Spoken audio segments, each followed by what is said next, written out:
Vanguardian TV. I'm your host, Sonny C. How's everyone doing today? Commander news. We'll talk about the Commanders. This, with the change of new ownership to the Josh Harris Group, Josh Harris Ownership Group, there's a lot of pressure, as you can imagine, on the coaching staff, and in particular, Coach Rivera. And based on his history, Ron Rivera, since he's been here in Washington, his starts have not gone well. I believe he was 1-4 his first year. He comes back with 2-5, something like that. It was not good. And then he ended up something like 1-5 last year. I could be off a game or two, but my point is slow starts in September. We're already, we fall behind, and then you have to dig yourself out of a hole. I don't believe with this new ownership group. Well, let me say this. With this new ownership group, could they, depends on how patient they might be. I mean, maybe they're just going to let everything fly this season evaluate based on Ron Rivera's season and the team's season. It's imperative that the team get into the playoffs. I believe it's imperative for the team to win at least 10 games minimum. But if they get into the playoffs and maybe win a playoff game, which they haven't been able to do since 2005 under Gibbs' coaching staff, you can make a case that Ron could be replaced. And based off his record in September, and the team just seems sluggish, never ready to come out the gates, hot. It's always a sluggish start. Now, mainly because the offense was just abysmal under Scott Turner, and he only averaged 19 points a game in his tenure here. And so the offense sucked. Then the second year, we expected the defense to be like we expected the defense to be this year. A lot of hype, anticipation, and they underperformed. Now they got better. Jack Del Rio was under question. He came under fire. Should he be replaced? Now they got better. Now, a lot of those players are still on the team as far as the defense. And so they should know the defense by now coming into the fourth year. Now, we do know they have added wrinkles and maybe blitz packages, and they're going with that 5-man front. Another thing, they never really addressed the linebacker situation except for Jamin Davis. And when they got him, they put him, they played him out of position. He's an outside linebacker.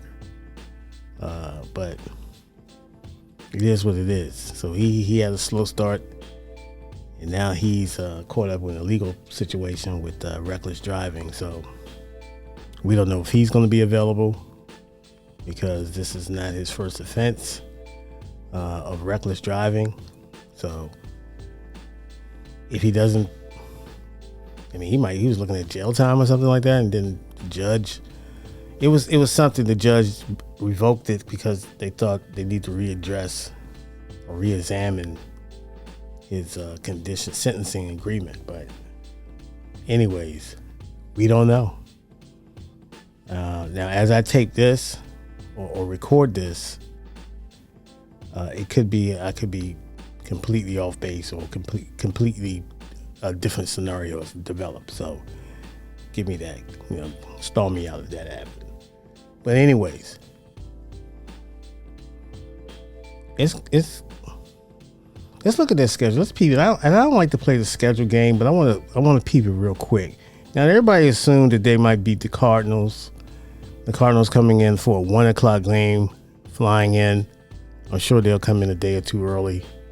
But still, you got a team coming in from the West Coast, flying in on a 1 o'clock game. So then you got fans that's going to be there. It's probably going to be a sellout crowd for the first time in a long time because of the new ownership and the excitement. And fans are, starting to come back and if you can get that real true home advantage, like, traditionally they had at RFK in early in FedEx career, but FedEx has always been a nightmare, but for folks, so we'll see. But I don't expect too many Cardinal fans to travel. So I think the Commander fans should be comfortable with their fan base being packed into FedEx Field. And so I'm going to give them that victory.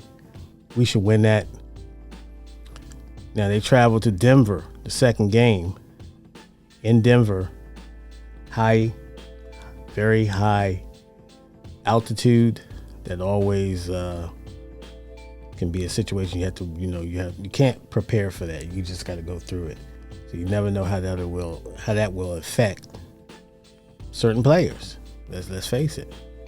So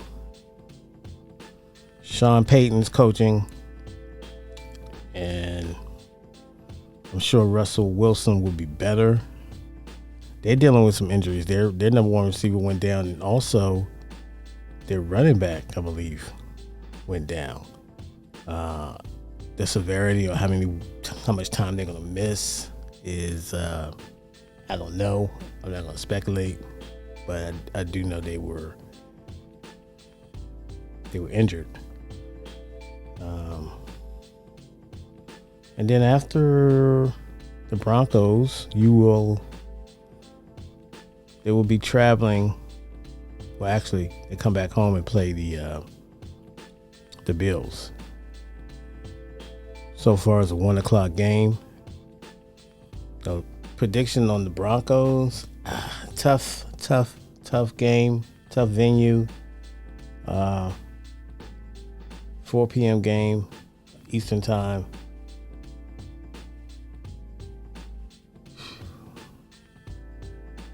I think they can get that game.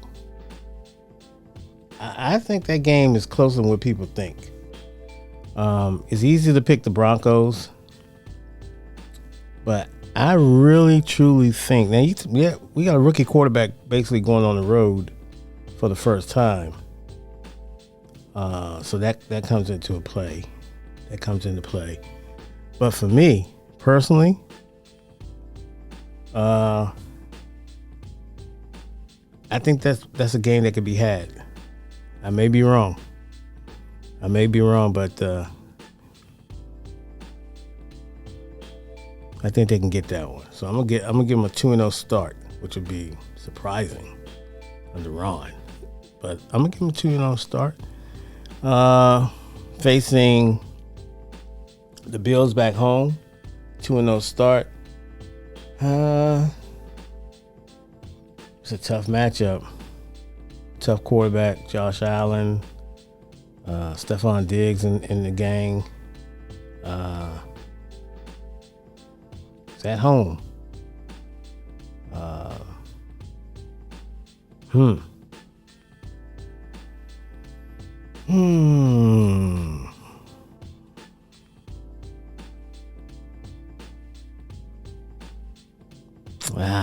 I think we might go down in this one.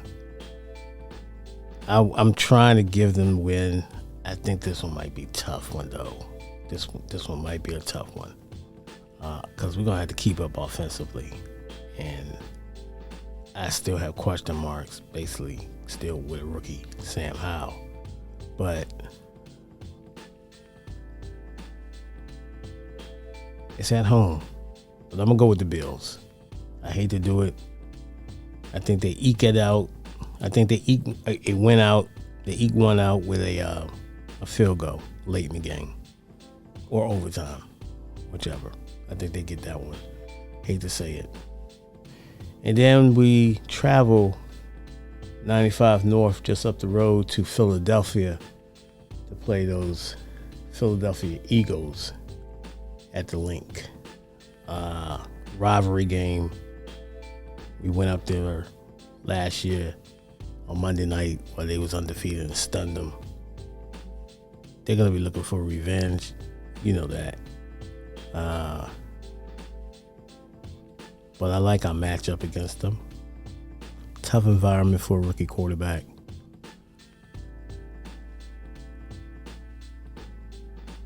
I like us winning this in a close game. I'm going to call it 24-20 Washington. I think we get that one. We upset the Eagles again. I think we upset the Eagles. And that's as far as I'm going. Because after the Eagles, next up on the schedule will be the Giants at home. For some odd reason, the Giants has just been a thorn in our side forever. And we have to win this one. Then Atlanta. So that's as far as I'm going.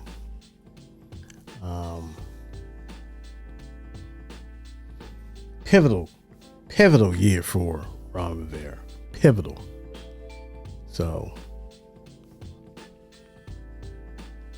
we'll see. I'm ready for the season, man. I'll be doing a little bit more uploads as the season approach. It's training camp. They play Cleveland next week in Cleveland, the first preseason game. I might do something before the game. That's preseason. I just want to watch the preseason, then give my leading up to the first game against the Cardinals. I'll give an assessment how I view the team in preseason and everything else. So don't want to overstep. I just want to keep everything in perspective. Enjoy the lead up to week one, and hopefully and pray that we don't have any more injuries. As you can see, Emmanuel Forbes got injured yesterday. So we'll see the turnaround time on him. I mean, if they keep him out for a couple weeks or what. But let's be smart about this. I hope the team is smart about this one. So we'll see how it develops. And like I said, I'll be checking in. Appreciate the time. If you're watching, thanks for watching. Please hit that like button, subscribe to the channel, and share this video. Peace.